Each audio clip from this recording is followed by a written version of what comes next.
Donc, on est toujours dans les bienfaits que peut comporter un impact dans un texte. Donc, comme on a dit précédemment, dans les vidéos précédentes, la vidéo qu'on décrypte au fur et à mesure et à laquelle on répond, l'homme de cette vidéo-là a dit que le Coran n'était pas la vérité, n'était pas la parole d'Allah, parce qu'il était bourré d'apax. On a défini ce que c'était un apax. C'est un terme linguistique qui désigne un mot ou une forme qui n'apparaît qu'une seule fois dans un texte. En gros, il y a des mots qui apparaissent qu'une seule fois dans le Coran. Et donc pour lui, le fait qu'il y ait beaucoup de mots qui n'apparaissent qu'une seule fois dans le Coran, ça montre que c'est pas la vérité. Donc on a démonté tout ça. On a vu que en aucun cas ça montrait que c'était pas la parole d'Allah parce qu'il y avait des apax. Et on a fait mieux que ça. On a voulu citer les bienfaits des apax dans un texte. Donc le premier bienfait, on a vu précédemment, c'est bien sûr la compréhension approfondie des langues. C'est le fait que l'apax permet une précision. Ce mot-là a été mis à cette place-là pour quelque chose de précis, pour un but précis.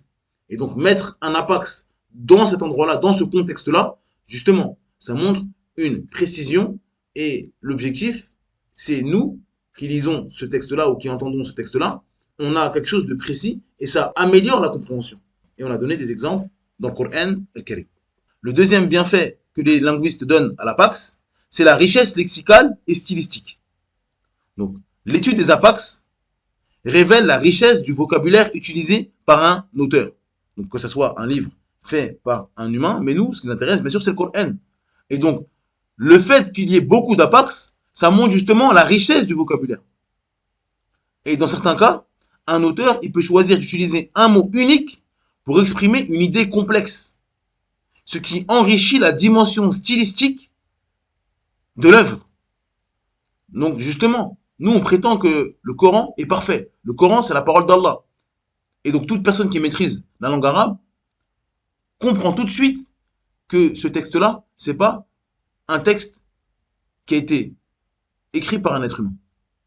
Et les Arabes ont compris ça tout de suite. Même les ennemis d'islam qui ont combattu l'islam toute leur vie, ils n'ont jamais dit que le Coran était un texte quelconque, banal. Non. Ils ont tout de suite compris que c'était quelque chose d'immense.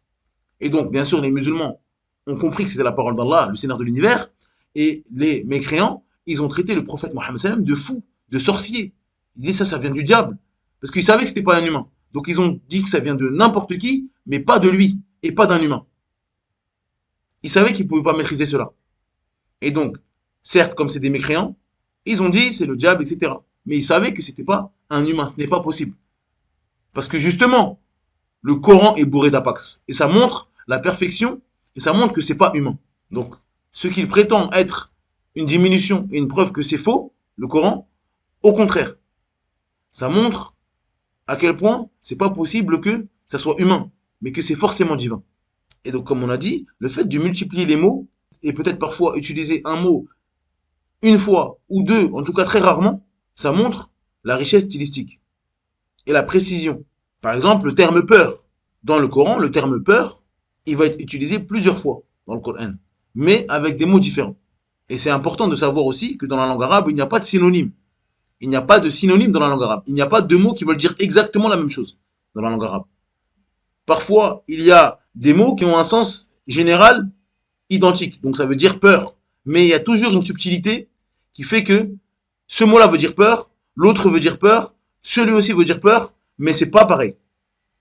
Il y a une subtilité. Comme amour, il y a plusieurs mots pour dire amour. Il y a plusieurs mots pour dire peur. Il y a plusieurs mots pour dire chameau. Il y a plusieurs mots pour dire lion. D'accord? Mais à chaque fois, il y a des subtilités. Et c'est pas la même chose. Et il y a un sens qui est voulu dans un mot qui n'est pas voulu dans l'autre. Donc, dans la langue arabe, par exemple, il y a plusieurs manières d'employer le mot peur. Donc, on peut utiliser le mot khawf.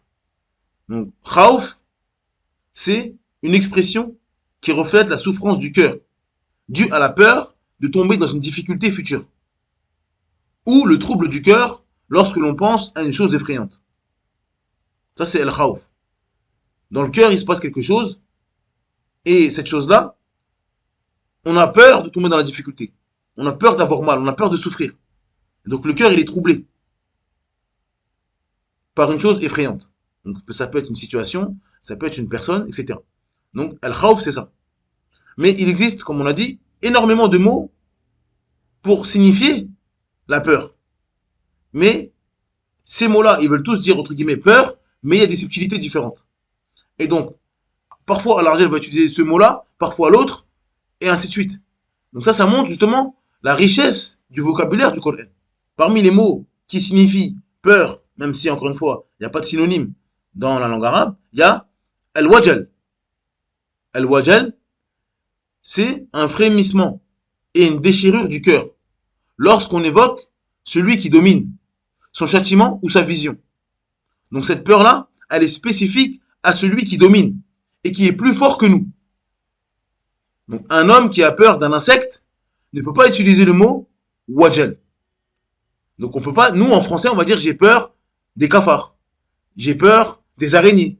Donc on va dire j'ai peur des araignées, j'ai peur des cafards et j'ai peur des lions. En langue arabe, si on veut être précis, on va pas utiliser le mot wajal pour dire j'ai peur des araignées. Parce que physiquement, je suis plus fort et je domine l'araignée. Cette peur-là, elle est psychologique. C'est pas une peur réelle. Ça mérite pas d'avoir ma peur. Donc je peux pas utiliser le mot wajal. Wajal, c'est uniquement celui qui est plus fort que moi qui domine. Et en l'occurrence, par exemple, la peur ici, on a peur d'Allah. Parce que Allah, c'est lui le Seigneur de l'univers, c'est lui le puissant. Donc ça, on a le droit d'utiliser ce mot-là. Mais quelque chose qui est plus faible que nous, on peut pas utiliser le mot wajal. Allah Azza wa Jal dit إنما المؤمنون الذين إذا ذكر الله وجلت قلوبهم وإذا تليت عليهم آياته زادتهم إيمانا وعلى ربهم يتوكلون. Dans la sourate 8, au verset 2, d'après la traduction approximative, Allah Azza wa Jal dit les vrais croyants sont ceux dont les cœurs frémissent quand on mentionne Allah. Et quand ces versets leur sont récités, cela fait augmenter leur foi et ils placent leur confiance en leur Seigneur. Donc le croyant, c'est celui qui est rempli de crainte révérentielle lorsque son Seigneur est mentionné. Lorsqu'on mentionne Allah, il y a le frémissement du cœur, il y a la crainte d'Allah, parce que c'est lui l'immense, c'est lui le grand, c'est lui le fort, de manière absolue et parfaite. Et donc le cœur frémit, le cœur a peur lorsqu'on mentionne Allah Azza wa Jal. Ensuite, on a al-khashya. Donc al-khashya, c'est une peur accompagnée de science. Elle concerne ceux qui ont la connaissance de l'être qui cause la crainte. Un exemple, si une personne m'informe, me dit, un homme cherche à te frapper. Quand on était plus petit, par exemple, à l'école, au collège, etc., on dit, voilà, lui à la fin, à 4 heures, le grand frère de un tel, il va venir à 4 heures et il va te frapper. Par exemple, t'as embêté une fille et on te dit, on t'informe que le frère de cette fille, à 4 heures, il va t'attendre pour te frapper. Donc cela va amener la peur. Parce qu'on va te dire peut-être, voilà, ce frère-là, il est plus grand que toi, il a 18 ans alors que toi tu as 14 ans, donc tu vas avoir peur. Pendant toute la journée, tu vas penser à 4 heures, à la sortie de l'école. Donc ça amène une peur. Donc ça c'est, on pourrait définir de khawf. Pourquoi? Parce que ce frère-là, je ne le connais pas. Je ne sais pas qui c'est. On m'a dit juste son grand frère. Son grand frère, il peut faire 1m40, il peut faire 1m50, 1m60. Il peut être faible. Mais juste le fait qu'on me dise quelqu'un m'attend pour me frapper, ça me provoque une peur, même si je connais pas cette personne. Donc ça c'est al-khawf. J'ai peur d'une situation qui va venir. Alors que al-khashya, c'est lorsqu'on m'a informé qu'une personne m'attend pour me frapper, mais qu'on me dit avec précision la description de cette personne-là. Donc j'ai connaissance de la personne. J'ai une science. Il est champion de boxe ou il est champion de MMA. D'accord? Et qu'il a frappé et humilié plusieurs personnes. Donc là, je commence à avoir des informations sur cette personne-là. Donc qu'est-ce qui se passe? La peur, c'est pas la même que celui qui a une inconnue. Si on me dit quelqu'un va venir te frapper, bah peut-être que moi je vais me dire bah moi je sais me défendre, je sais me battre, je vais bien me défendre. Bah qu'il vienne. J'aurai une appréhension, j'aurai une petite peur, mais j'aurai peut-être confiance en mes capacités à me défendre. Mais là, la description qu'on m'a donnée, la science que j'ai vis-à-vis de l'adversaire, je sais que c'est fini pour moi. Et donc là, c'est al-khashya. C'est une peur accompagnée de science. J'ai de la science. Allah Azza wa Jal dit إنما يخشى الله من عباده العلماء إن الله عزيز غفور. Dans la sourate 35 au verset 28, d'après la traduction approximative, Allah Azza wa Jal dit: parmi ses serviteurs, seuls les savants craignent Allah. Allah est certes puissant et pardonneur.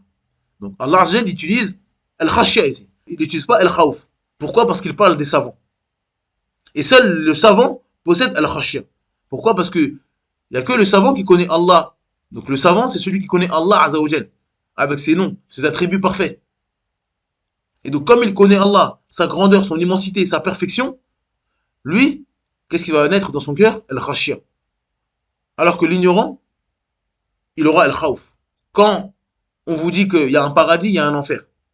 Vous savez juste que le paradis c'est bien et l'enfer c'est pas bien. On vous dit celui qui fait ça il va en enfer.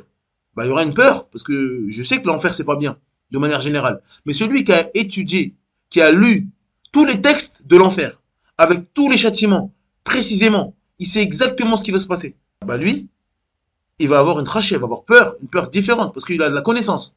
Alors imaginez-vous le prophète Mohammed sallallahu alayhi wa sallam qui a vu de ses yeux. Donc al-khashya, c'est une peur accompagnée de science. Ensuite, on a Ar-Rahba. Ar-Rahba, c'est une exagération dans la fuite de ce qui cause la peur. Donc là, c'est pas juste peur.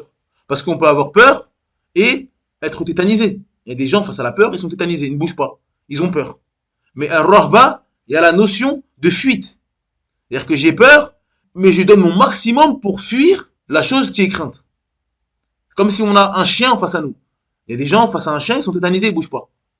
Il y a des gens face à un chien, ils courent comme ils n'ont jamais couru, à une vitesse qu'ils n'ont jamais connue.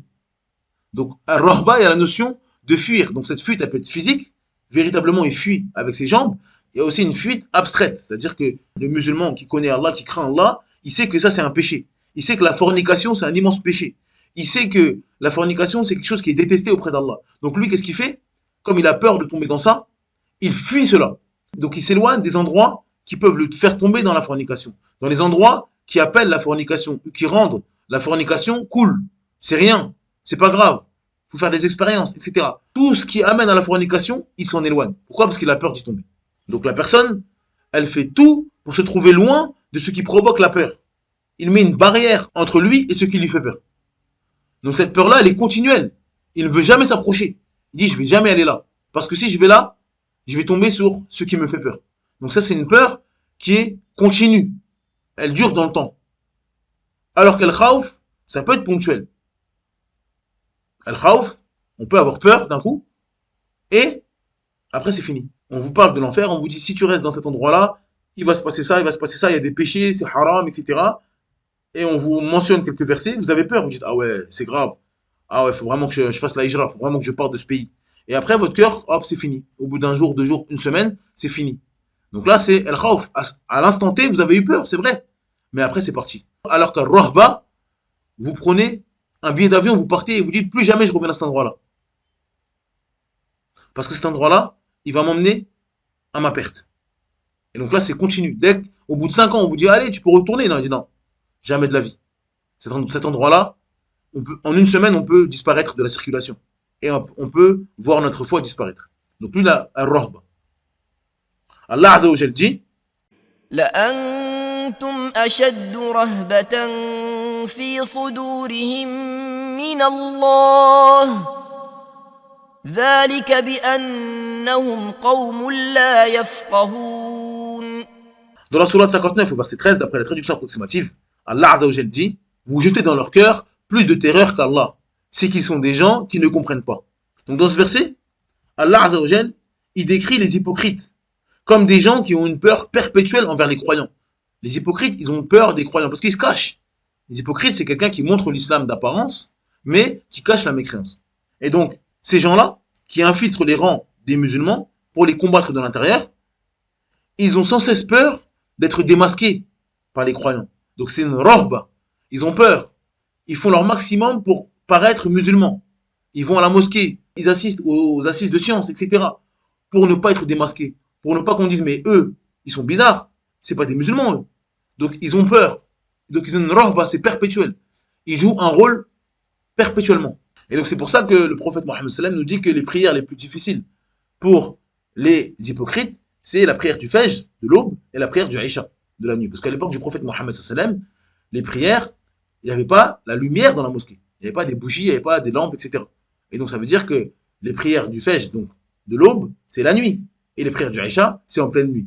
Contrairement aux autres prières. Parce que le Maghreb, c'est quand c'est l'Éden, il fait encore un peu jour. Donc on voit qui est présent à la mosquée. Donc eux, ils y allaient, ils allaient pour le Dhuhr, ils allaient pour le Asr, ils allaient pour le Maghreb. Parce que, entre guillemets, ils font acte de présence pour qu'on dise, ah, c'est des musulmans. Mais le Fajr, en sachant que tu vas aller à la mosquée, personne ne va te voir. Tu vas faire ton chemin à la mosquée, tu vas prier, tu vas rentrer chez toi, personne ne va te voir. Personne ne peut voir qui vient pour le Fajr ou qui ne vient pas pour le Fajr. Pareil pour le Isha. Donc c'est dur parce qu'ils n'ont pas la foi, ils n'ont pas envie d'y aller. Ils veulent juste faire acte de présence. Donc c'est les plus durs pour eux. Parce que en gros, il n'y a pas l'intérêt, parce que l'intérêt ici, c'est l'intérêt mondain. Ils veulent pas de hasanat, ils veulent pas la satisfaction d'Allah. Ils veulent juste qu'on voit qu'ils sont musulmans, pour ensuite comploter en secret contre les musulmans. Donc c'est pour ça que c'est les prières les plus dures pour eux. Donc dans ce verset, Allah nous dit que ces gens dénués d'intelligence ont plus peur d'être démasqués de leur mécréance que du châtiment d'Allah.